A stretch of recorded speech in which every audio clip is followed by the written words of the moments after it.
Welcome along. Welcome to the Mulgrave Country Club. Great to have you here. Welcome to That's Good For Footy.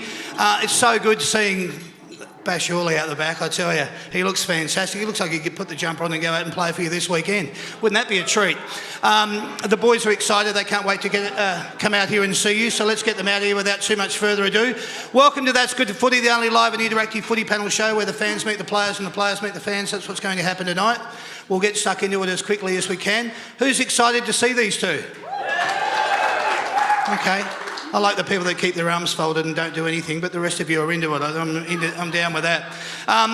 Let's get on with it then. Our first panellist, he was born on the 23rd of October in 1999. He's played a total of 54 games and kicked a total of 19 goals. He made his AFL debut back in 2019. When he plays for the Richmond Football Club, he wears the number 21 on his back. Could you please welcome to the show, Noah Boulder? We're from Tigerland, a fighting fury, we're from Tigerland. In any weather you will see us with a grin, risking head and skin. If we're behind the net, You've certainly sang that enough in the last few years. Noah just said to me, he goes, not that again, really? No, he didn't say that. He didn't say that at all. Mate, nice to have you here. I'm stoked that he is. And you guys, just put your hands together for him seriously.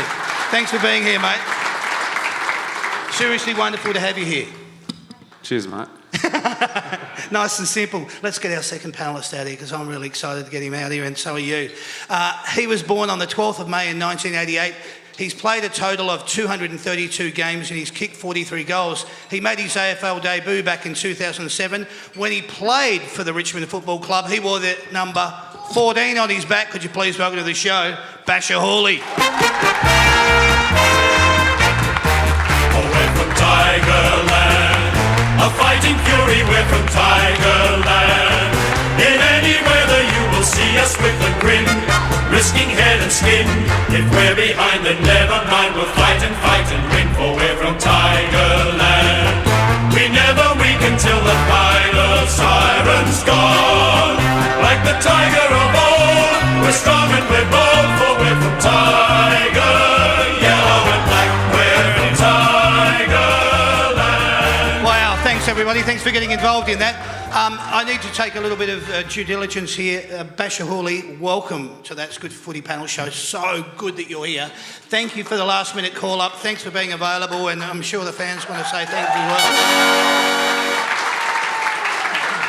Yeah, no worries. Thanks for having me. Obviously late call up, but as you do when you're retired, you've got plenty of times on hand. So actually, I've been super busy, to be quite honest. Obviously a lot of things happening in my life, but a lot of free time, which is good. It's good to be able to do the stuff that I enjoy and also balance it with fatherhood. And yes. Yeah, I was speaking to Noah before, and he seen the big smile on my face. He goes, "Oh, mate, you know, it's good to see you happy." But I am truly happy. Not that. No, you know what? I don't miss footy one bit. That's for sure. I don't miss footy one Just bit. come straight out and be honest. Yeah, I like it. But you look fantastic. It looks like, as I said, I saw him out the back. He could be ready to put a Richmond jumper on and come out on the weekend. But you do look fantastic, mate. Nice to have you here. Let's get into it, boys. We're going to do it in our first little segment. This is where the fans get to find out a little bit more about you. Not that they probably don't already know it, but we're going to do it a little bit differently. It's in our little segment we call It's My Life. Whoa. There you go. All right. As I said, these questions are just a little bit different. Okay, that's not your normal run-of-the-mill stuff. I'm going to ask the question, and then you guys just chime in with your answer. I'm really curious about this question. At school, what sort of a student were you? Not good. Not good? No. Give us a little bit of insight. What did your report card say? Inattentive? Oh, well, it got to a stage where in my year 12, actually, we got some kids in the room. I don't want to be a bad example, but got to a stage where I, obviously footy was where I wanted to go, but you always need a backup. And for me, it was being a tradie. So I did my pre-apprenticeship for plumbing. Okay. Year 11, year 12. So kind of had my mind set on that. Like that was my goal.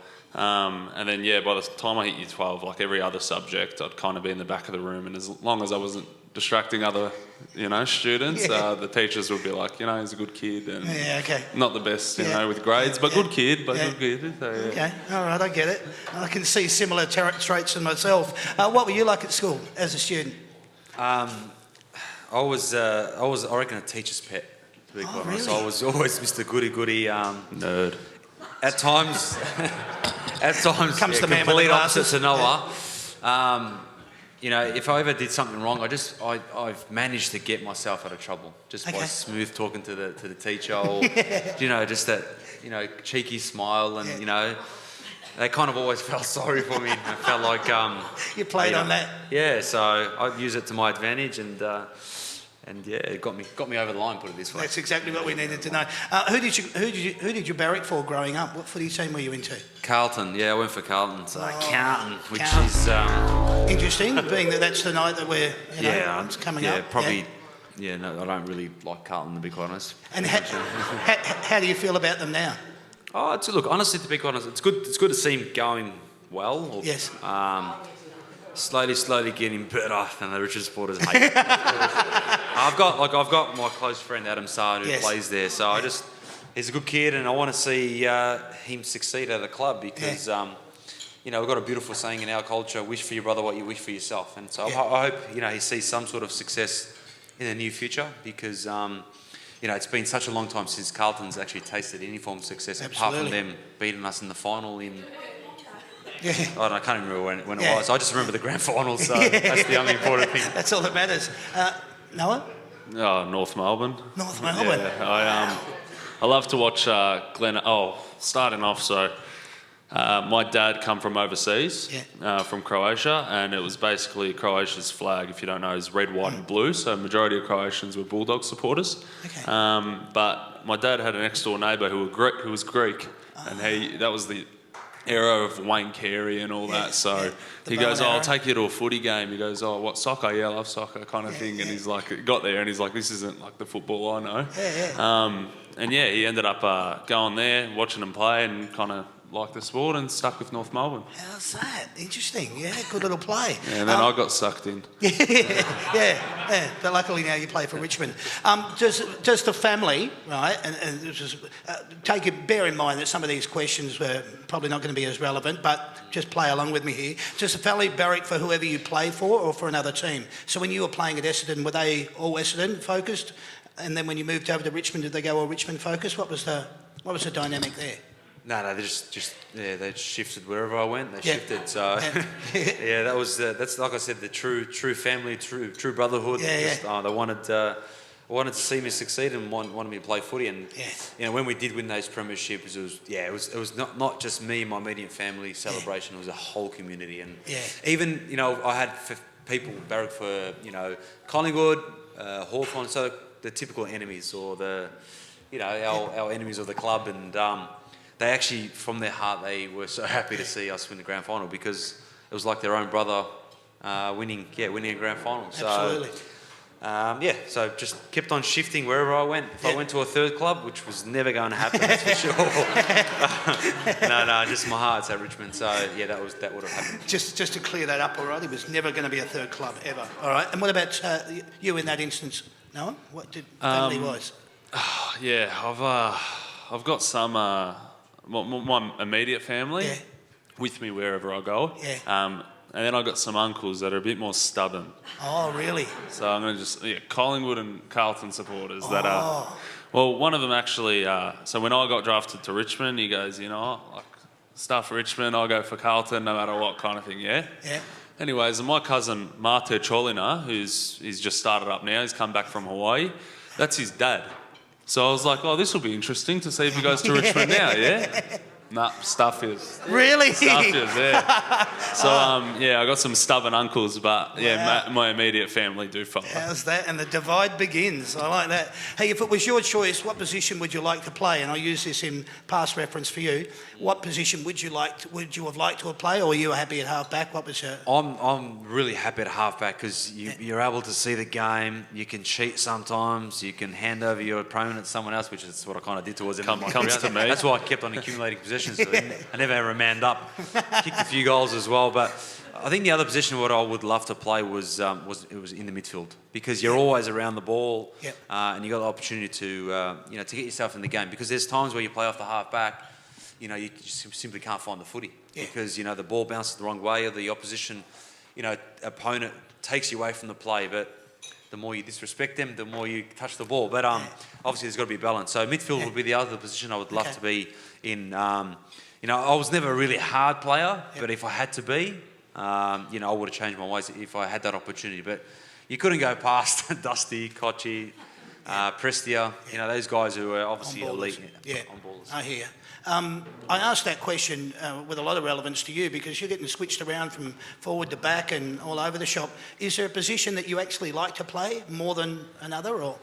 I like to say, it's one of these things, like when you're winning, similar to what Basher said, like being around the ball is good for me. I kind of just ball watch when it's a long way away. So I like being forward when we're winning, back when we're losing. So the ball's always next to me. No, but I don't like... well, it's one of those things as well. It's not like when we're losing. I like... even if I start forward, we start losing, and then I get put to the back line, it gives me a lot of confidence to be like, okay, I can change the game now. Dimmer's put his faith in me to change the game. But yeah, no, I honestly don't really mind as long as I'm playing AFL. Absolutely, and great answer. But I also alluded to the fact, and the reason I asked that question, we had Marlon Pickett on the other week, and he was saying he's more of a confidence influence player as well. He needs to get in, and maybe even if it's a tackle that just gets him started, that's the kind of player that he is. You thrive on that as well, just that interaction from engagement in football? Yeah, definitely. I feel like, when you get a big hit, or even if you watch Marlon's probably the toughest player in the competition at the moment. When he gets a big hit, it gets everyone up. Yeah. And it's kind of good to be that guy to, get everyone up and going again. I enjoy the physical part of the game. Excellent. Was footy the only sport that you both ever thought about playing? Cricket. Ah. Tell us a little bit more. What bowler, batter? Everything. Yeah? I'm trying to be as humble as possible, but How's that going? I would open the batting. Yeah. I would open the bowling. Wow. And after my 10 overs that you could... I'd go and wicket keep. So, really? Excellent. Yeah, so that was... but then at the age of 14, I had to make the decision, because I started to get a bit of hip problems. Okay. And then obviously the doctors and the physios said that you've got to make a decision. What do you want to do? Right. You know what I mean? If you want to stick to cricket... but cricket was because my bowling action kept on stirring up my hip. Yep. And, obviously football's much more fun. That's for sure. I just chose football at the age of 14, 15, and then things went uphill from there, which was good. So, wow. So it was a real choice for you at that time, at that age? It was a choice. It was a choice, definitely. Okay. It was hard to do both, like I said, because even though they were like they were seasonal, you could do both comfortably. But for me, it was more about the my body and the growth spur, and I was growing at that time, and I had to obviously make the right decision. And you do what you got to do. You've got to listen to the right people around you, and absolutely. I did, and it paid off in the end. Love it. I forgot the question now. I was just kind of like, sport. Yeah, I'm all over it. Focus, Noah. You got a game tomorrow, all right? Focus. So basically, a kid, I was full of dreams. I honestly thought, I was a very athletic kid, and I was pretty good at everything I did, trying to be humble like Basher, but I was a gun. But basically it was like I had dreams of playing tennis on a Saturday, footy on a Sunday, soccer on a Monday, like at the professional level. And I've realised now I can barely just do footy once a week, And elite sportsman across all genres. It. Yeah, right. But as a kid I did, swimming, tennis, soccer, footy, basketball. I played a whole lot, except cricket. I don't know, my eyes aren't that good for seeing small balls, so it kind of comes, especially when they're hard, it doesn't really help. It doesn't. Yeah, I've always, I think a dream as well would have been playing soccer for my country as well. Would be awesome. I'm not that good at it, but that would have been cool. And go the Socceroos, well done. How good for that? Absolutely brilliant. While we're on that subject, this is a question that is both present tense and past tense. Do you watch a lot of footy on the TV?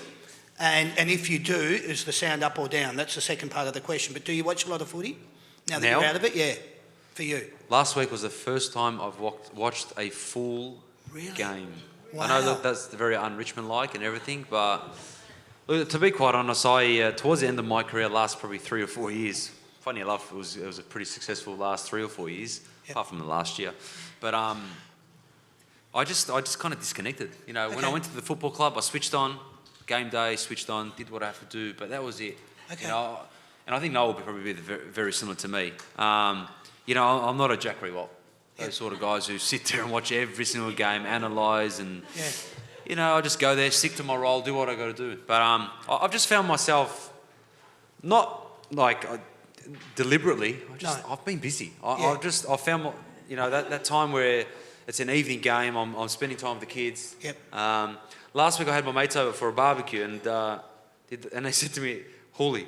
Well, they call me Hoolie. I don't know what they call me Hoolie for. There's only one basher out there. Is your TV working? I said, "Oh no, is my TV working?" Because I got two. I got a garage outside, which is in my man cave, and I got I better check. Anyway, it wasn't working, so I had to get one of my mates to come over and fix the TV. So, just goes to show that I don't really watch TV. That's amazing. As much. So, but if I was to watch it, just medium level. Yeah, not too loud because I guess it would do my head in. Yeah, Brian Taylor can do that. One of the things I wanted to ask you, just in relation, did that differ from when you were playing to after, or was it? No. the So same when the I was whole way playing, if we played on a Saturday, Yep. you know, it just you kind of spend a bit of time watching the footy. Probably the first half, just because I'm sitting on the couch doing nothing and in my game prep. Yep. But after the game, no footy at all. You know, it was all about individual recovery, going to cafes, spending time with the kids and stuff like that. But always the night before a game, I would watch at least half a game. And when I was interstate, there's absolutely nothing to do. You watch pretty much 3/4 of a game until your eyes can't bear it anymore and you go to sleep. Wow, So, that's really interesting.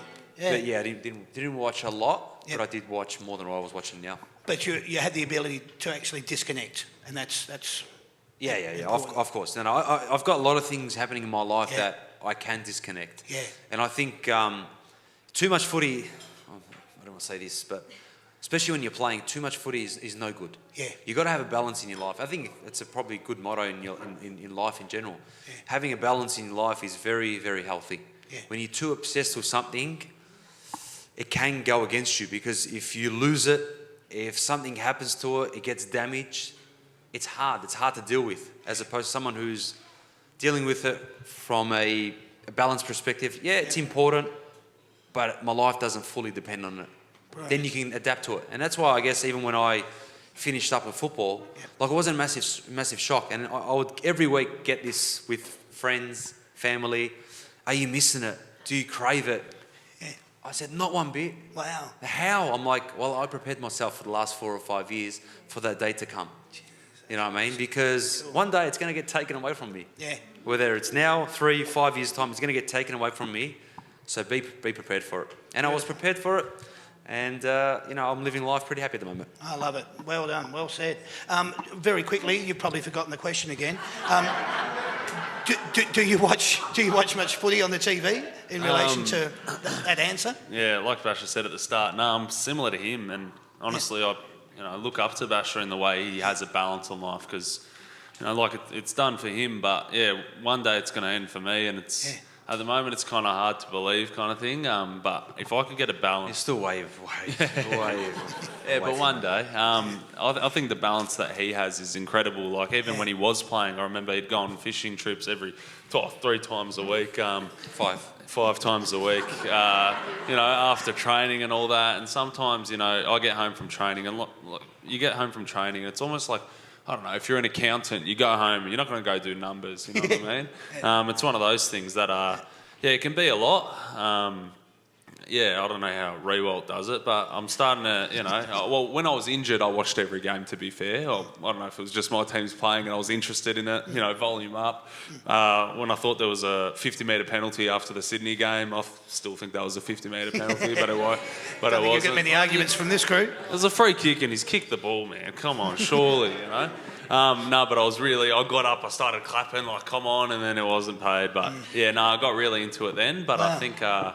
Yeah, every other team I don't really care about. Yeah, cool. All right, that's a good answer too. I like this. I wanted to know, boys, outside of AFL, what's your favourite sport to watch? And I do understand that you've just said that you do like to disconnect and get away and do fishing. Maybe you could fly fishing. That's a sport. Is there something that you enjoy to watch outside of the norm? You know, sport-wise. I like seeing a rod bend over when I'm fishing in the boat. Is that a sport? That'll do.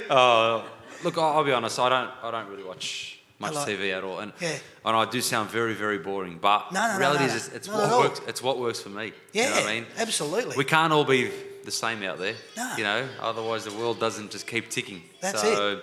No, not much sport, to be quite honest. Okay. So yeah, I'm gonna answer that. No, that's all right. Noah? Anything that you I like I was going to say I like soccer. soccer, but only like local league. So I've got a lot of mates that I grew up with that are playing local league at the moment, and I enjoy watching them. I like watching my country play, Croatia. Like when they made the World Cup, I was I was going nuts then. But yeah, I think what Basher said, like, it sounds boring that you don't watch all that, but I think we replace it with something else. I think me and Basher are more, physical. So like, I'd rather go to the game and feel the atmosphere of it instead of watching it on TV. I'm a bit different like that. Yep. But yeah, like for my hobbies, like I'm starting to get into golf. I'm getting decent. Oh, my last game was decent, touch wood, but I'll play one good game and then one bad game. But I can't watch it, but I love playing a lot of sports. Awesome. If you were a UFC fighter or a boxer, what would your introduction song be? No, I answered that question, man. Oh, I got a lot. It's got to be Pop Smoke. Nobody would know what that is. It's like gangster stuff. Like tough, you walk out. That's actually the artist, Pop Smoke. But I don't know. It kind of, it gives me that good feel. The vibe. It'd probably be Dior. It's a song called Dior, Christian Dior. Okay. I'm up in all the stores. Yeah, no, don't worry. But it's a really good song. I enjoy it. No one knows me very well. I don't listen to music at all. So I'm the most boring individual you've ever met. I'm telling you, I don't watch TV. I don't play the sports. I don't watch sport. I don't watch movies. I don't know how my wife is still with me, for heaven's sake. Must be good at something. I don't know.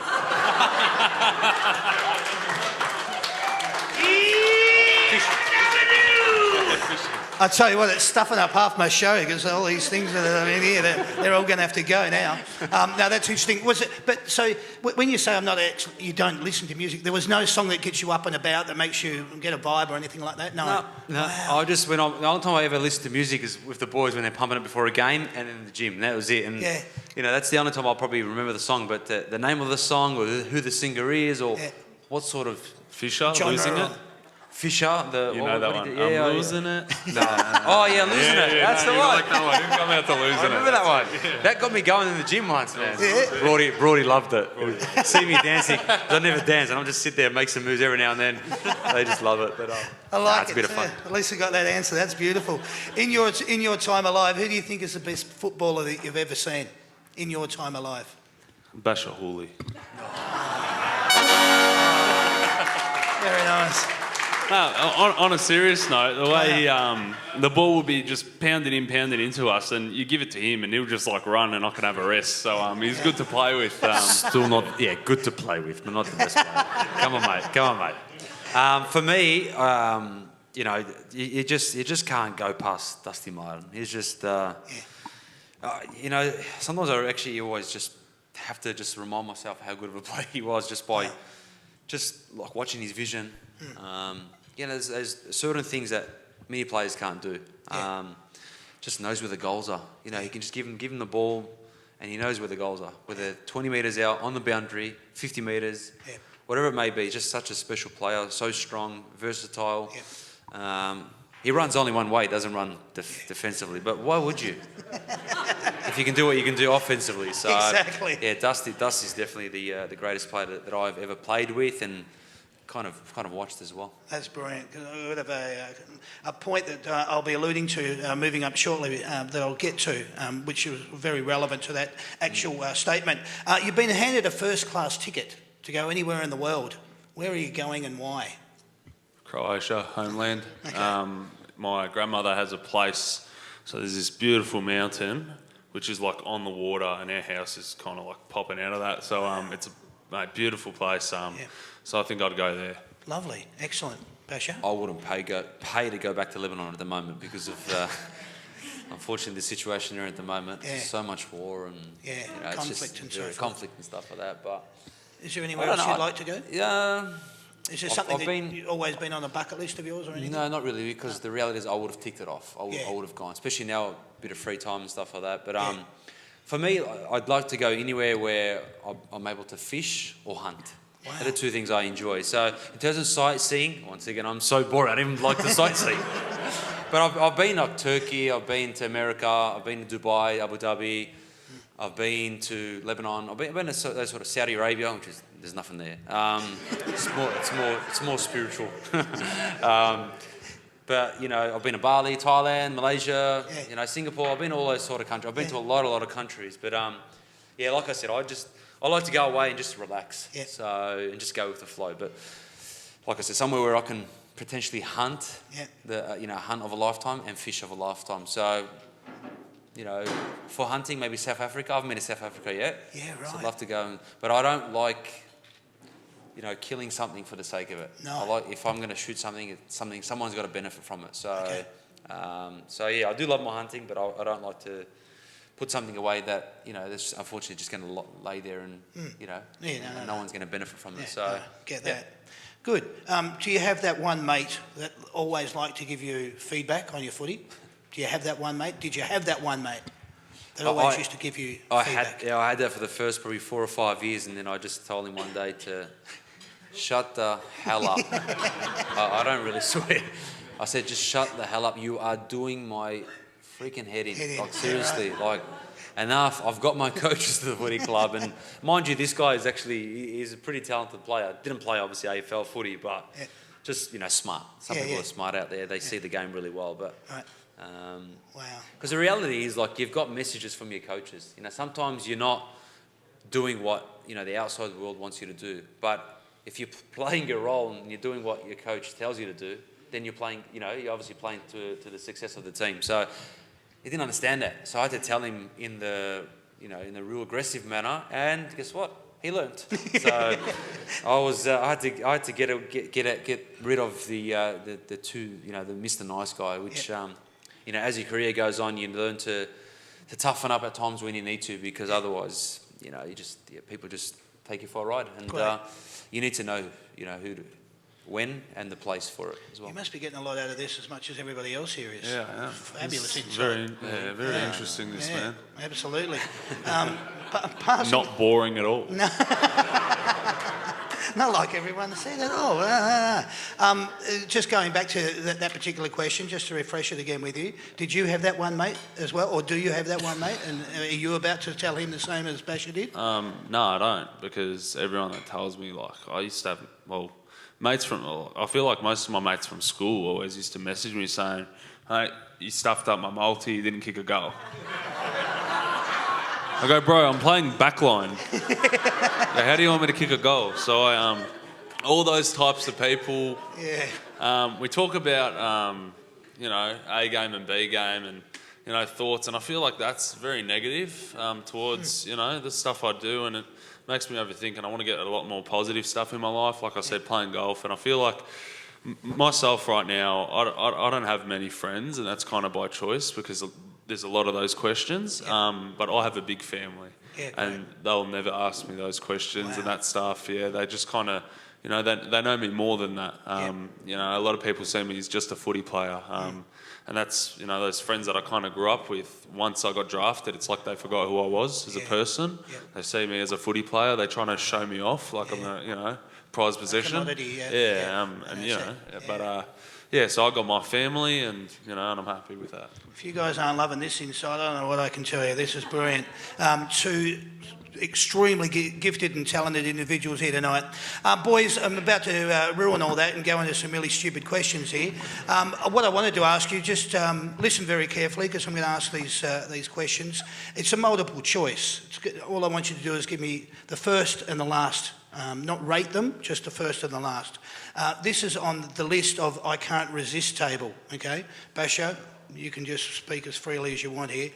On the I can't resist table, KFC, pizza, fish and chips, McDonald's, pasta or a Sunday roast. Any of those, first and last. I just remember Sunday roast. What was the rest of them? You know he's playing for you guys tomorrow night, huh? Yeah. KFC, pizza, fish and chips, McDonald's, pasta or a Sunday roast. What's first on the I can't resist table and what's last on the I can't resist table? I think for mine it'd be like Sunday roast. The Yeah. only one I heard. Yeah. I think just it's kind of like not really Sunday's roast, but like mum's cooking on a Okay. Sunday kind of thing. Yeah, Just unbelievable. Junk food, I'll have a pizza maybe once every 2 months, Okay. because my girlfriend likes it. Good. What I don't. She likes it, and you have it once every 2 months. Yeah. Picking up on that? Brother, Bro, I don't do know whatever why. it takes to please her. You should be having it once every day.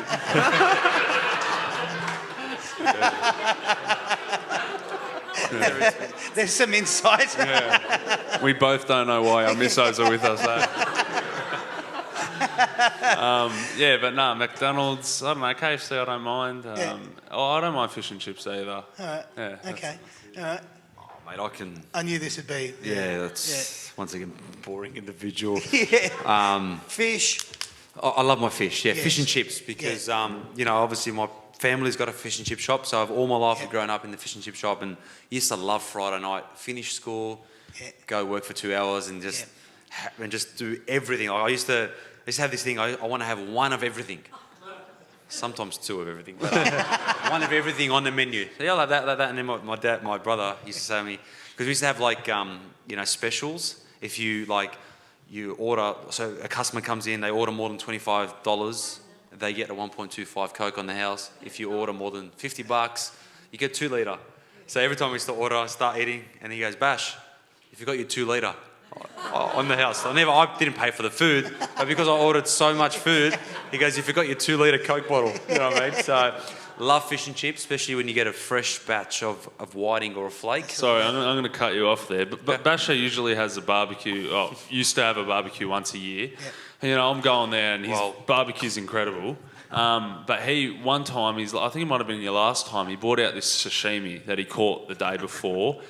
I like fancy restaurants. I'm, a very classy man, Anyways, not trying to brag. But the best sashimi I've ever had in my life. So he can put a dish together as well. Brother, I've still got 2 bags of fresh tuna. Bro, I'm coming in over the after fridge. this. I swear I do. I caught him yesterday. So if you want, I've got 2 bags for you. So Beautiful. It's a dinner date. I love it. I had fresh tuna yesterday, which That's was good. excellent. I'm going to ask you this. It's a little bit off kilter then. What's the biggest fish you've caught? What's your favourite fish? And what's your favourite fish to eat? Biggest fish I've caught was a striped marlin. Didn't take it because they're not great to eat. Best fish would be a kingfish. Yeah. Because they're fun to catch and they're great to eat. Yeah. What was the last question? That'll Starting do. to sound like Noah. Yeah. What was the last one? It doesn't matter. What's your favourite one to eat? What's your one to cook? But what's your favourite one to eat? Kingfish, because you can have it raw, sashimi, and you can have it cooked. So I've got a really good way of cooking it. Beautiful. But look, honestly, you can't go past the basics. Your flathead, your King George whiting, and your flake. Yeah. The ones that are very...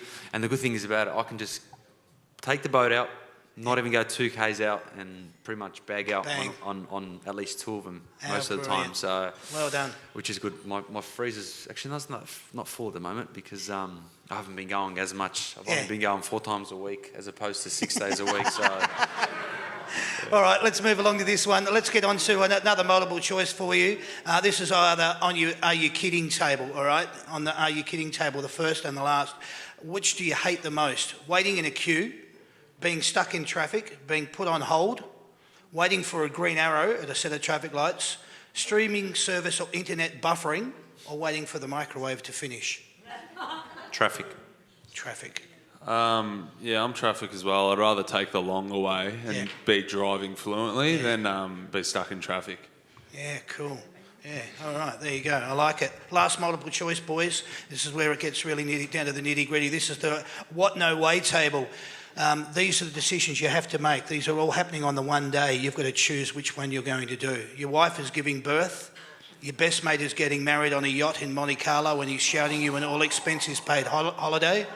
You're playing in the AFL Grand Final, or you've won an all access, all areas to see your favourite rock band on the planet, or the last one, which I'm just throwing in here, you get to go fishing for the whole day.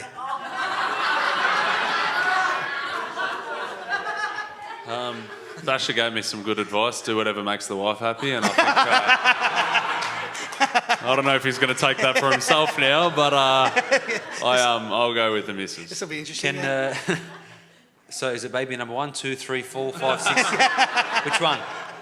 Which one is it? You were there for the first 4, you should be right. I was there for the first 3, so surely I'm in credit. So a good day's out fishing, you can't beat. There you go. Well said.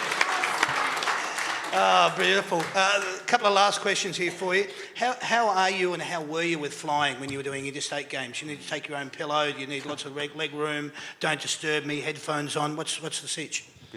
I'm a pillow man. Okay. Yeah, so I got this chiropractic pillow at home. Unbelievable. And I kind of want I want 2 of them, but I can't find it anywhere. It was unbelievable. I got it from my chiropractor a while ago and I kind of went back there and they've got different pillows now. And I go, mate, I want this same one. Why do they change them? Oh, I don't know. Yeah. You tell me. They're unbelievable. Yeah. Don't fix what's not broken. So I've had this pillow for probably about 10 years now. Wow. But yeah, it's unbelievable. So that's about all I do, to be honest. Maybe a fresh haircut. No, I like it. Fresh haircut, yep. And Basher, what was your situation with flying? Oh, I liked, whenever I fly, I like to fly in style. Okay. So I've just, especially overseas, so interstate trips, it's okay. Well, generally being one of the older boys and I was more the experienced boys, I used to always get either exit row or first row ticket, so which was really good. Mind you, I used to get like a first row ticket and then like say Noah, just using Noah, he's just much taller than me, would sit in like in a normal seat. So I'd feel so guilty for about 2 seconds and then like, you know what, stuff you. The emotion would just wash right over you. Yeah. No, I like travelling business class anywhere around the world. So it doesn't matter if I was travelling by myself or with the wife and kids. It's just got to be business class and just all about it. BrokerrocheR Hooli.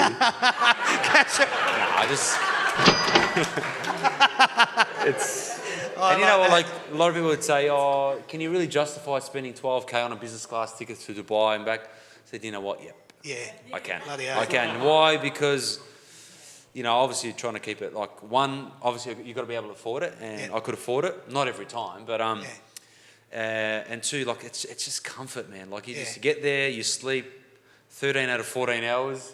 And on the way back, same thing. You get back and you're not jet lagged, and you're all sweet. But it is a lot of money. It is definitely a lot of money. So, but I like travelling in style. I bloody love it. And I love BrokerrocheR Hooli too. That is brilliant.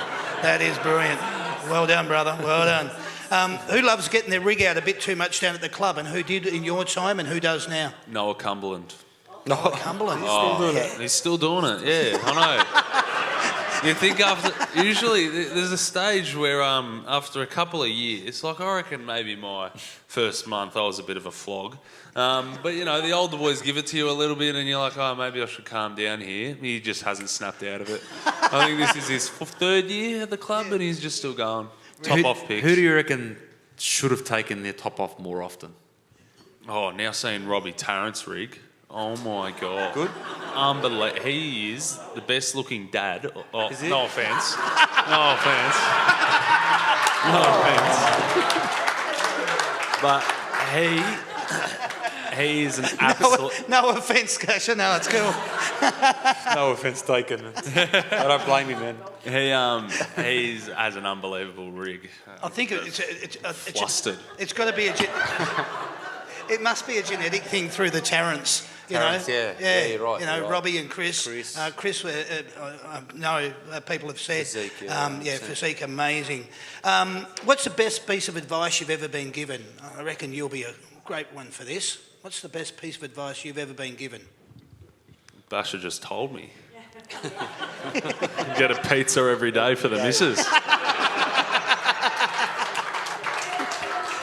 Love and marriage, love and marriage. Look, it's very, very hard to pinpoint one quote or a bit of advice, but and I learned that as my footy career went on is, it's just be yourself. You know, I mean, I think that's what's helped me have the career I've had, and it's, obviously I grew up playing footy, being in the minority. Obviously, the person I am, the faith I belong to, and what I follow.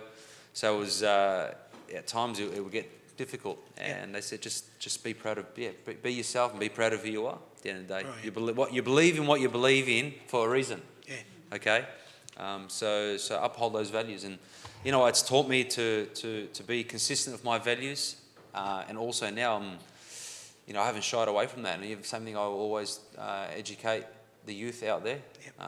Whatever values you have out there, and you're happy with them, stay strong. You know what I mean? It doesn't matter what people think. Obviously, you got to be doing the right thing. You can't be, upsetting people and offending people. But if you believe your values are true and they're good and they work for you, stay strong with them, and don't be that type of person that deviates and is inconsistent, because people start to lose respect. Brilliant. For you. That was the longest quote ever. It's not a quote. I'm just telling you a bit of advice. He said, what sort of advice? Brilliant. Last one, and I'm pretty sure I'm going to know what the answer is for you, Basher. What's the one thing that you can't live without?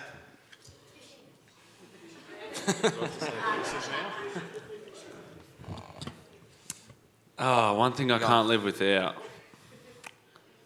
I'm going to say family. Family. That's my answer, yeah. Stop lying. It's this. It's a phone. No, mate. Who agrees, honestly? Do a minute. Be honest. Show of hands. I don't even have it on me. Let me see your This screen bloke time, man. does. Let me see your I screen don't time. have my phone on me. Yeah, because you're we were doing a Q&A. I don't know why it's Why do you have yours? You want to be honest? Yeah. Because I got a fishing trip booked for tomorrow, and I really and I need my mate to pull through. Otherwise, I'm not going. He's not lying. He's not lying. Oh, that's brilliant. Ladies and gentlemen, please put your hands together for the boys. Thank you.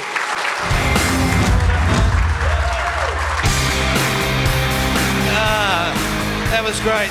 A lot of insight, a lot of opinion, and I'll always remember Kasha. That is just brilliant.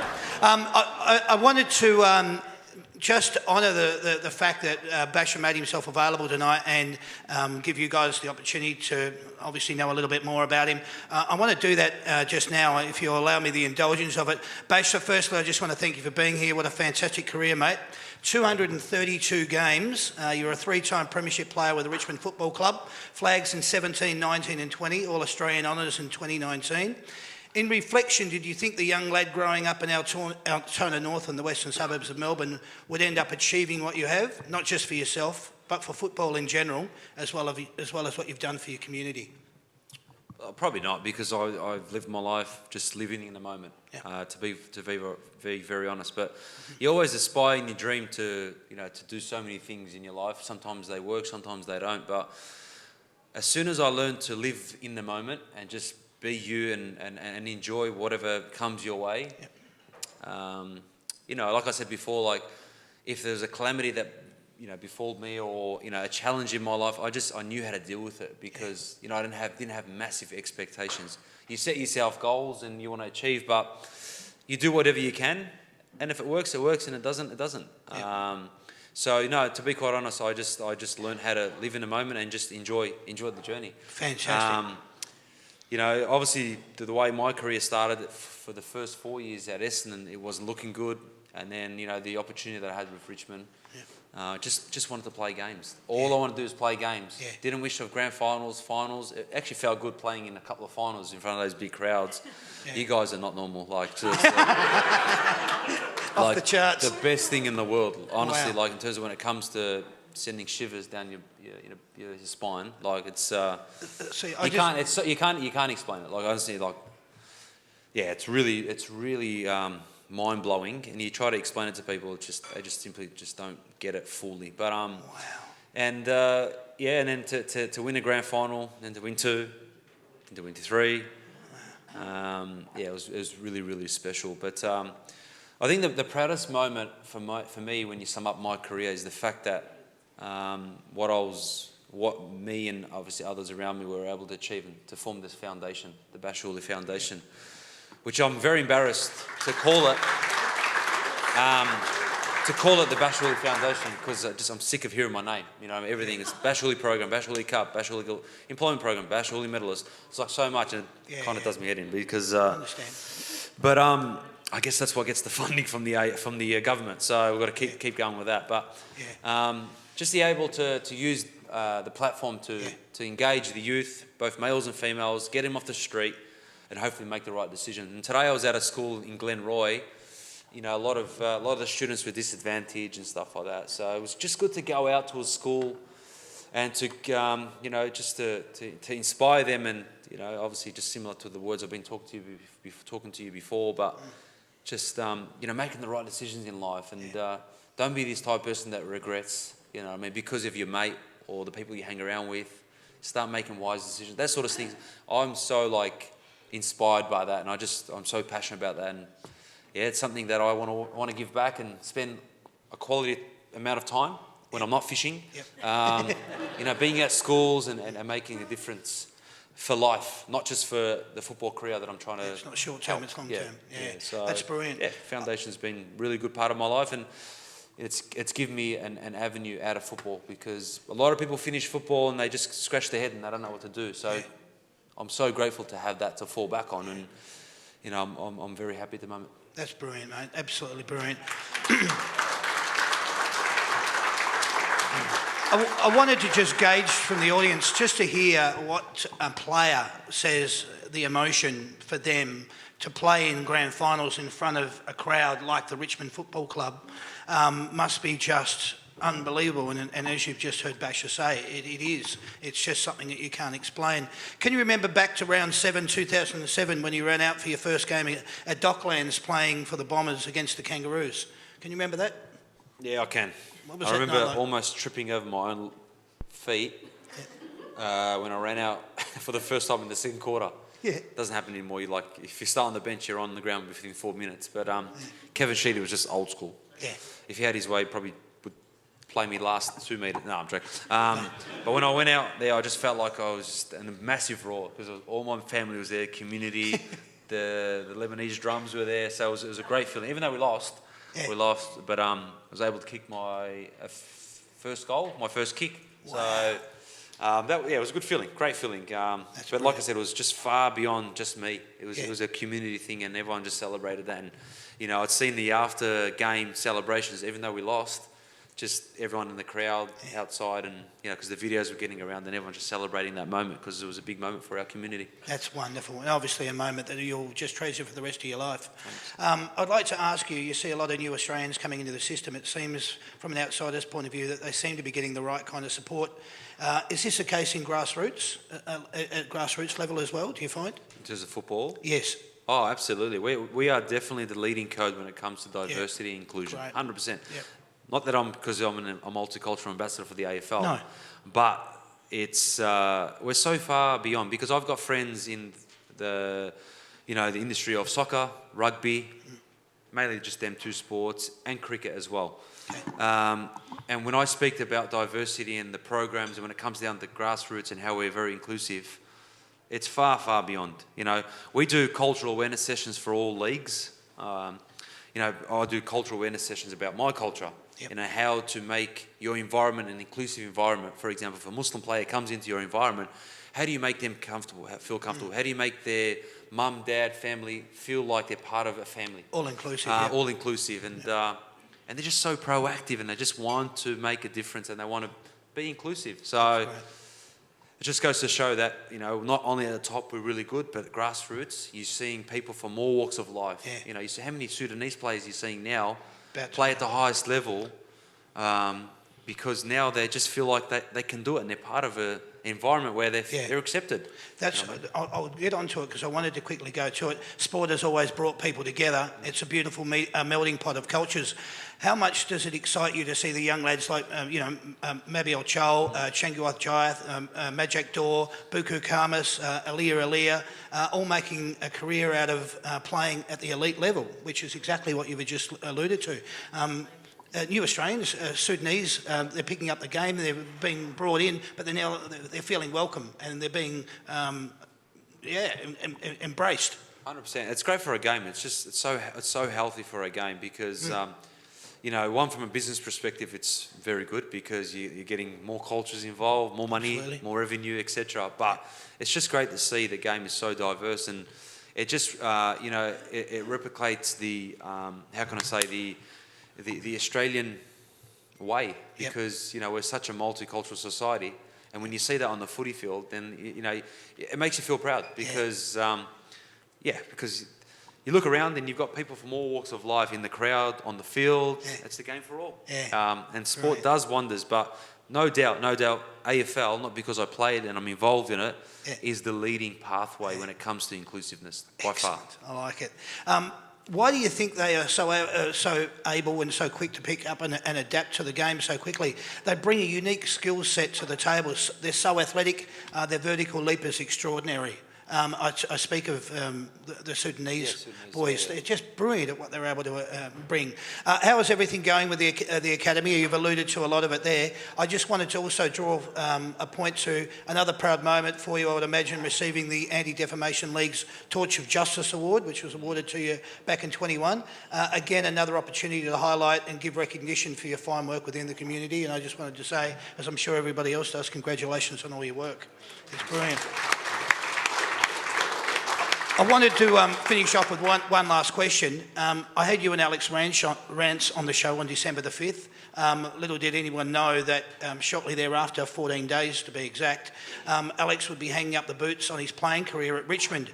Did you even have the slightest idea that was about to happen on that night, December the 5th? Were you there, Noah? No. No, you weren't there. No, not. Oh, at the club? On the 5th. No, you did. We did a show? I didn't know that Rancy was hanging up the boots until I looked down, because I would sit in the auditorium, I used to sit at the back, and I looked and I'm looking around, what's going on? Rancy wasn't there. I'm like, why isn't he there? Mind you, the day before, he was training the house down. Yeah. He was in rehab, and the way he was training is like, this guy is ready to play tomorrow. Like, he's preparing. So that's why I was like, okay, no, he's probably sick or something. So I didn't believe it until he actually walked in casual clothes. I'm like, no, you're kidding me. Until he actually mentioned that, and that's I'm like, no, it can't be true. But, so a complete shock to you as complete well. massive shock. So I think the only people that knew were Dave Asprey and Dylan Grimes, because he was obviously super close with them. Obviously they knew for a while. They didn't know like the day before or the night before. They actually knew for a while. So it was a thing that he was preparing for. Wow. So obviously he was going through a bit, whatever it may be, that obviously was more important than football. Which is obviously disappointing for him, for us, because he's a great person. Absolutely. And he's a laugh. He's an absolute laugh. He's a gem at the footy club. He was just, you do the most weird stuff at the football club. He's like, no, only Rancy can get away with that. And he's one that would often take his, but why not? Why wouldn't you? Like that rig that is. Not normal. On that note, there you go. Ladies and gentlemen, that's Basher Hawley. Thank you very much. All right, we're at a footy panel show, so we're just going to do a little bit of football. We're going to go into it very quickly. It's round 14 coming up. Starts tomorrow night, Thursday, June the 16th. Richmond versus Carlton at the MCG 720. We'll discuss that game in a little bit more detail further very shortly. But we'll jump across to this. This is Friday, June the 17th. It's St Kilda versus Essendon. St Kilda, 6th position on the ladder versus Essendon in 16th. 7:50pm at Marvel Stadium. Saints lost to Brisbane by 21 points. Bombers lost to Carlton by 26. Big game for both clubs. One to prove a point, the other to cement their credentials. What do you think here, boys? Just a tip from you? St Kilda versus Essendon at Marvel. St Kilda are doing pretty well. Yeah? Yeah. Go with that? Yep. What do you think, Patch? I'm kind of like I think Basher might say the same thing. I don't really watch it, so who am I to say? Yeah. No, I'm actually still following it. Just Yeah. that footy app, the app that you watch to see the results, and always just obviously look at our boys, who's playing well and who's not. Yeah. St Kilda. St Kilda, I think Essendon, it's sad to see that they are struggling. So there must be something happening at the footy club. Yeah. I don't know what it is, but Saints. It's something.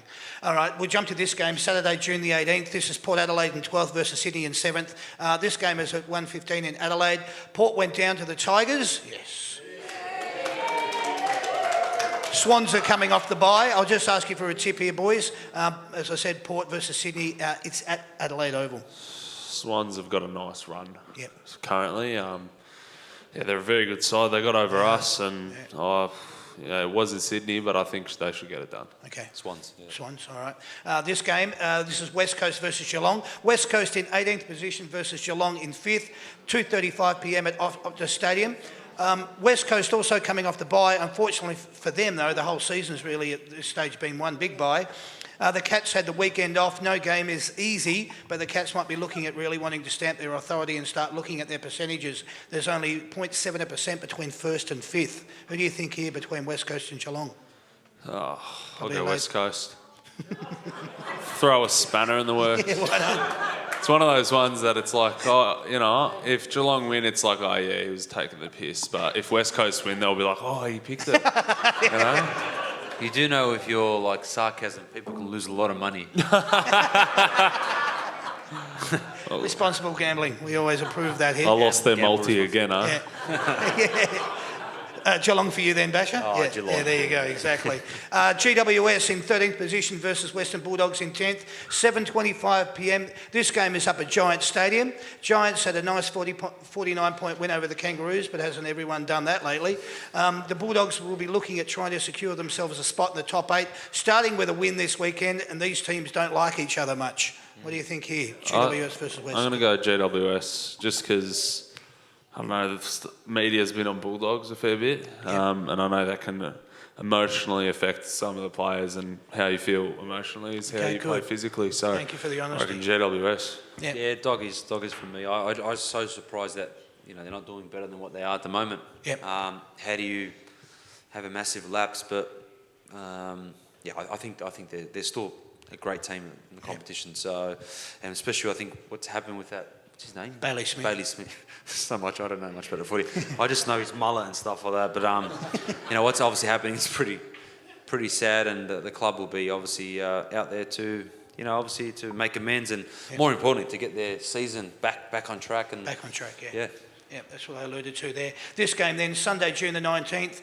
It's Gold Coast versus Adelaide. Gold Coast in 11th position versus Adelaide in 15th, 3:20 p.m. at Metricon. These two clubs had the weekend off. Just a tip will be suffice. Gold Coast. Yeah, I'm thinking that as well. I'll go Gold Coast. Gold Coast? Metricon. Yeah, okay.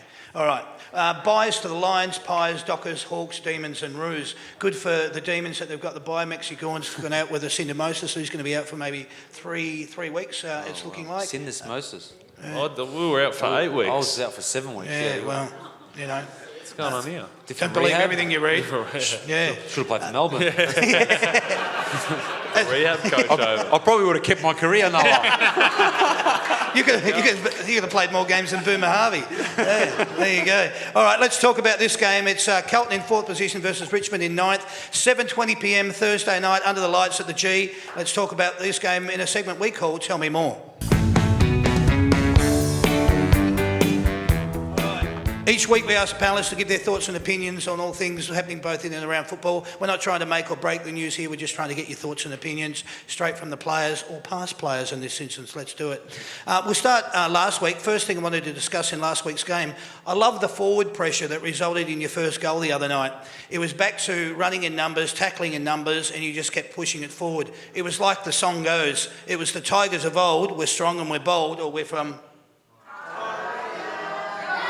Yeah. It was a pretty special moment for young Judson Clark.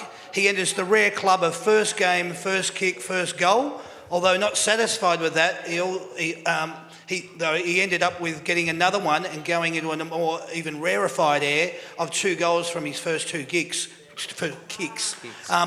which was great, yeah. Great little debut. This is the point that I wanted to make, though. I'm sure it's something he won't forget, especially when he can say that he received the opportunity to kick his second goal from Dusty coming along on the wing and kicking it into him. I'm sure he just marked it and went, I just got that from Dusty Martin. You could see the look on his face. It was bloody awesome. He obviously found some space inside 50, taking an uncontested grab. Tell us a little bit about him at the club. Give us a little bit of insight. Yeah, actually, I was just reading that. So his first kick was his first goal. First goal, yes. It's just kind of weird. Like, I know you say it's rare and it sounds rare, but Basher's done it and I've done it. So it's like, is it really that rare? When you consider all the players in the AFL over a long period of time, that's where the rarity comes into it. Yeah. No, but anyways, about Judson, he is a... you guys seen Spider-Man? The newest, or not the newest, but the first Tom Holland one? Tom Holland, you guys know Tom Holland? He's like a little kid. Like, I think he might be like 24 years old, but he's just a little kid inside. Like, he's always hyper, and I call Judson. I'll call him Tom Holland. He's just that little energetic kid that it'll be like, you go training, you do the gym, you got all these meetings and that. Anyways, and then like we're waiting around for your massage because we've got different massage schedules, and I'll see him walk in the room like with the footy, just like always like hyped up. I go, how do you have energy, mate? Unbelievable. But no, like very good energy he brings to the club, and he's just himself, which is just awesome. Yeah, he looked at that look on his face when he kicked that first goal. That was just brilliant. There was something else that I noticed the other night, which was back in the playing group, and that was reliance, trust, and cohesion. Now, you boys were having a little bit of a chat out the back, and I pretended not to hear. Right. You were alluding to the fact that the playing group did have cohesion back in the game the other night. Was that interpretation? Is that correct? Was it like that? Yeah, I felt like during the game it was real. How do you say? I think Dimmer described it as ugly.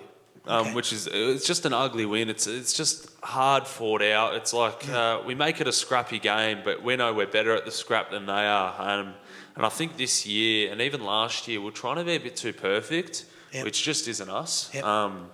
So yeah, we were trying to be all perfect, but then at the end of the day, a lot of teams are very good with their skills, a lot more better. And after this game was won, I was like, wow, that was a hard fought win, and kind of had some time to reflect on it. And I looked back and I was like, hang on a minute, this is us. This is what we do. This is what we've been doing for a long time. And and we're better at it than everyone. That's why we bet poor. And we gave away a lot of sitters, like Shea Bolton's walking into the goals, like a lot of those. That's why he's not here tonight.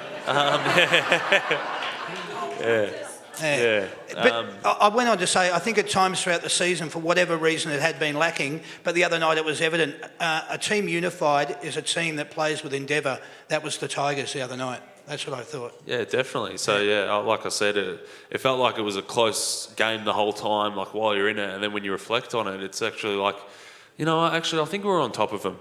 I think we trust our midfielders to do the work and stay outnumbered, and we just got our spare back, and we just trust our system. And I think, like everyone's on the same page right now. And I was saying to Basher personally back there, I have belief in us to make it, and even to win it, I have belief.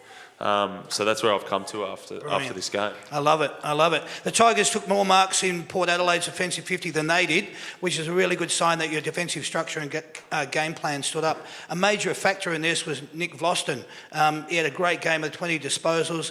Dan Rioli has certainly settled into his new role off half-back along with Jaden Short, who just continues to find the ball. He, along with Liam Toughnut Baker and McIntosh, who was good as well.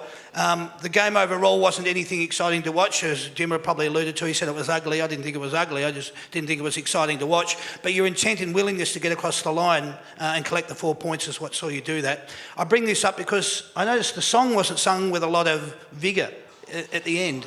Did you guys think it was like a little bit flat, the song at the end? Maybe it was just me. Was that because the game just felt like it was dragged out, and then you got in there and the job was done, and then you just went, let's just sing the song and we're done? Well, I think if you actually look at our GPS numbers, I think it was our highest offensive running and all that. So it was like, Well, I know I come back from my hamstring injury and I was ready to throw up at half time, let alone full time. I thought I was going to pass out at the end. But yeah, no, I didn't notice that. I saw heaps of smiles, and it doesn't really matter how loud you sing it, but a lot of smiles. But I think it might even be an acceptance of, we're happy to sing the song, but the job's not done yet. Yeah. Yeah, there's a lot more games to come. When you won 3 premierships, you... For those that didn't hear, when you've won 3 premierships. So... I like it. Okay. This week it's round 14 at CSU. 9th place Tigers come against 4th place the Blues. The two clubs have been always fierce combatants. I'm expecting no love loss in this one either. This game should be a cracker. Thursday night football, as I said, at 7:20. It's a big game, boys. The Blues are coming off a 26-point win against another one of their arch rivals in Essendon last week. Cripps is playing his 150th. I'm pretty sure, though, the Tigers will be looking to come out and spoil that party. Yeah. Last time both teams met was back in round 1 when they beat you guys by 25 points. They won the contested possession, they won the inside 50s, and they won the clearances. Are these the things that you're going to be focused on to do differently this time, or is it that much has changed in the past 13 odd rounds that it's a whole new ball game? Yeah, I think it's definitely a whole new ball game, and we speak about it how we always, when you lose, we don't see it as a loss, we see it as a growth. You can only go up from there. I was telling my cousin Mate, actually, the one that I said has just been picked up by us. He played VFL last week. I go, how'd you go? And he goes, shocking. I go, what'd you get? He goes, 2 disposals. I go, you can only go up from here, yeah? So, well, that's pretty down low, but yeah, you can only go up from there. So that's how we like to see things. There's always positives and negatives. Yeah, when you hit rock bottom, you can only go up. So, and I think also when we versed Carlton the first time, it was our first game at the end of the day. And now we're starting to get back on track. And I think our contested ball, I don't know what the stats are specifically, but I'm pretty sure last week was the best we've ever done it. So Okay. I think we're known not to lose twice against the same team during that season. I know that was the case with the successful 4 or 5 years we had, but just for confidence perspective, we don't lose the second time to the same team. So I've got confidence in the club getting up tomorrow. People are going to lose their multis on that. Perfect. Absolutely perfect. That's not a gamble, it's a guarantee. I'm going to play devil's advocate by asking the questions. You guys come through and look like angels by answering them, and it's perfect. You did exactly that. Please put your hands together for both the boys. Thanks, guys. What we're going to do, we're going to introduce the segment. It's called Simply the Best. Help me. All right, what's going to happen here? Brenda, your microphone is your buzzer, so you just test it. Brenda. Excellent. And Mark, your microphone is your buzzer using your name. Brenda. Mark. Not bad. All right. So, Mark, what's going to happen is Noah's going to keep score for you each time you get one right. You've got the score pad there. And Basher, every time Brenda gets one right, you're going to keep score for her. So you boys can put the microphones down and concentrate on just that. Keep your microphones underneath your chin, both of you. Pissed. As soon as you think you know the answer, buzz in. Are you both ready to go? Yep. There you go. Excellent. How many premierships has your club won? Brenda. 13. 13? Yes, says 13 is right. Well, it's okay. It probably was Mark, but he'll get another chance. How many times has your team played in a losing grand final? Brenda. Mark. No, Brenda. 12. Yeah. Yes, correct. There you go. Who's your team's captain? Brenda. No, Dylan she's Grimes and Toby Nankervis. You're correct. Pull there you your go. head in, Mark. Yeah, that's 3. All right. Who wears the number 7 at your Brenda. club? Brenda. Liam Baker. Correct. There we go. Mark Drager. How many members does your club currently have? Closest to within 1,000. Brenda. Brenda. 100,065. Yeah. What? No, it's only 98,000 and something. How many? Did you say say? members? 100,055. No. How many members does your club currently have? Closest to within 1,000. It's not 165,000. Mark, do you know? I reckon What did you say? 98,000. 100,065. Oh, 100,065. Didn't you say 165? Okay, all right. Well, it's not 105,000. Mark, do you want to have a go? I reckon it's 98,000. It is I don't not. think it's 100. 98,259. Mark gets the point. There you go. All right. Well done. Sorry, Brenda. 165,000 threw me right out there. 65,000. Shh. Where did your team finish Mark. on the... Yes, Mark. What was the question? Where did we finish last year? Where did we finish last year? We were out of the 8, weren't we? What were we about? Oh, we didn't finish 9th. What's your answer? I haven't finished the I'm question. going to say What's your answer? 12th. Was it 12th? 13th? 12th, 13th? What's this? What's your answer? Don't look at them. I'll say 12th. Yeah, well done. Wow. That do? I didn't finish the question. Where did your team finish on the ladder at the end of the home and away season last year? there you go. 12th. He got it. Well done. All right. Fair enough. I like it. He's going to jump the gun on all of them now. You gonna- watch this. How many games did your Mark. team... There you go. Go, Not Mark. enough. Not enough. Good answer. Not the answer I've written down here, though. What did we win last year? About 9, 8? 8? Are you going with his answer? I'm or going your with that answer? bloke. He sounded smart. Did he? Well, he's not, because you won 9. 9. I said 9. Bad luck. You should have stuck with your own. 50. All right. What year did your team last win the grand final? Brenda. Oh, What? Are you sure? Really? I'm with Ruby. All right. I'm with Okay, Ruby. go, Mark. Come on, Mark. 2020. 2020. Do you want the rest of the question, or are you just going to say 2020? Yeah, go on. Yeah, all right. What's the Nah, rest of the 2020 Geelong, you did it. It'll do. How many points did you win that grand final by? Mark. Mark? Shitloads. Sorry, kids. What did we win by? It was, 31, I think it was. Is that right? Yeah, well done. Yes, 31 it is. Congratulations. What about 4 and 4? All right. Getting down to the nitty-gritty now. Well, if you'd shut up, Who was the we'd last finish Richmond player to win enormously? Mark. Brenda. Mark. Dustin Martin. Yes. Do you want me to sing? What year, mate? Mark, 2020. Yes, correct. Well Definitely pulled your head in, didn't you? done. All right. This is for 2 points. Who was your club's leading... Mark. All right, Mark. Who's the Cubs? What? You All cut in. right, let's, What's your answer? President, Peggy, and Brendan. Wow, okay. How's that? You're wrong. I'll give you the rest of the question, Brenda. And Dimmer. Who was your club's leading goal kicker in 2021? How many goals did they kick? It was Tom Lynch. And he kicked 38. No, it was Jack Rewalt, and Jack he kicked Rewalt. 51. Yeah, Jack kicked one. All right, this is for 3 points. Shit. 5 versus 4 still, for 3 points. Player, year, and votes. Who was the last Richmond player? Mark. Brenda. Mark. Dustin Martin won the Brownlow medal in 2017 with 36 votes. Correct. You get 3 points. Well done. All right, that's confidence if I've ever heard it. All right, two questions, but there's one question, but there's 2 questions within the one question.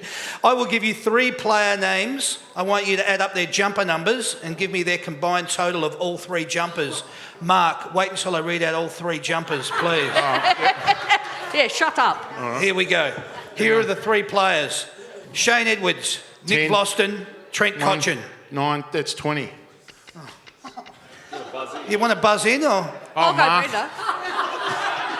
Mark? Yeah. 20. Yeah, 20 it is. 20 it is. Just 1 point for that. So it's 9 versus 4. This is worth 5. No, it's not. No. This is, I'll give you 3 player names. You just got to tell me what their jumper numbers add up to. Again? Yes. Oh, okay. If that's all right, isn't it? Jaden Short, Toby Nankervis, 40. Marley and Pickett. Brenda. 90. 90? No. Mark. Toby Nankervis is 25. Jaden Short's 15 and Pickett's 50. That's 80. 50. And she's an accountant. 25 and 15 is 40 and 50 is 90. Watch this. Yeah, all right. She's 90. right, it was She 90. was right. She got it. It's 90. I made you think, though. Yeah, 1 point. Just 1 point. 1 point. Well done. Hey, that was brilliant. Hey, Mark, you are, I don't know, maybe simply the brilliant. Simply the best. Well done, mate. Wow. Simply the Best was proudly brought to you by Yamaha and the Big Picture people. They're the experts in surround sound home theatre technology. The Big Picture people are located in Hoppers Crossing, Clyde North, Water Gardens, South Rank, Cheltenham and the Gold Coast. Mark, because you are Simply the Best, you get to take away the $179 Yamaha earbuds. They're yours, mate. Congratulations. Well done. Absolutely brilliant. Brenda, you don't go empty-handed. Love it for what you put in. That's good for footy. That's for yours. Sorry, Dana. Who's the youngest Richmond supporter here? There's a beanie for you, darling. Come here, mate.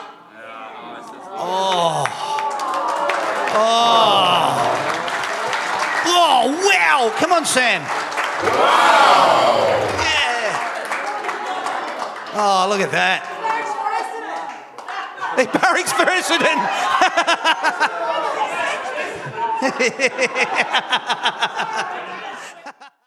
All right, what I want to do now is I just want to explain to you, I said this off the top of the show, we do these shows every Wednesday night with 2 current day players from each of the 10 Victorian clubs. Next week on the show, June the 22nd, from the Collingwood Football Club, Brodie Myercheck and Jack Crisp. Didn't expect that response. Then on the 29th of June, from the Melbourne Football Club, Alex Neil-Bullen and Luke Jackson. If purchasing online, remember you can only get your tickets through the That's Good For Footy website, www.that'sgoodforfooty.com.au/events. Click on the links in the post on the That's Good For Footy Facebook page. This will take you through to the ticketing platform. You can now also purchase your tickets at the door. Don't forget, we've got that little pay it forward thing, so if you feel like it, it's up to you, you can indulge. These shows are recorded live at the Mulgrave Country Club. They are called That's Good For Footy. We love doing them. We love all the fans coming along. We love the interaction. I can't thank you enough, Basher Hawley, for you being available tonight. Thank you, mate.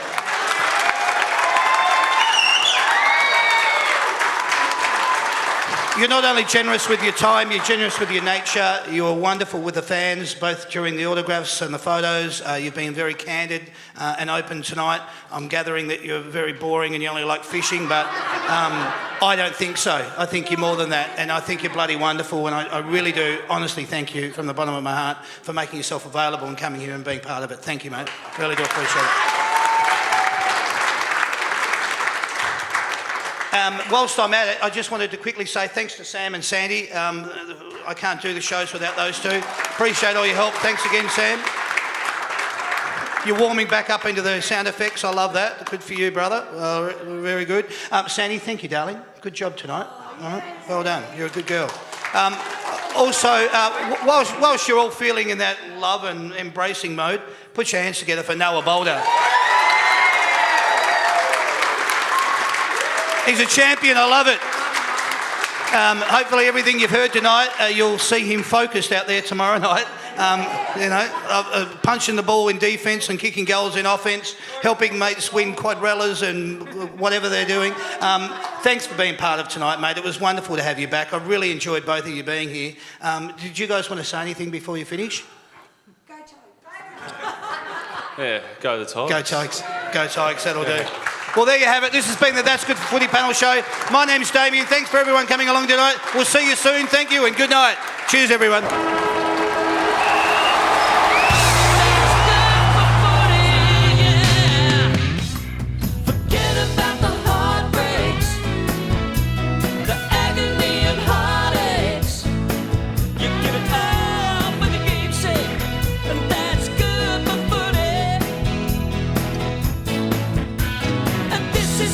Pray for every night.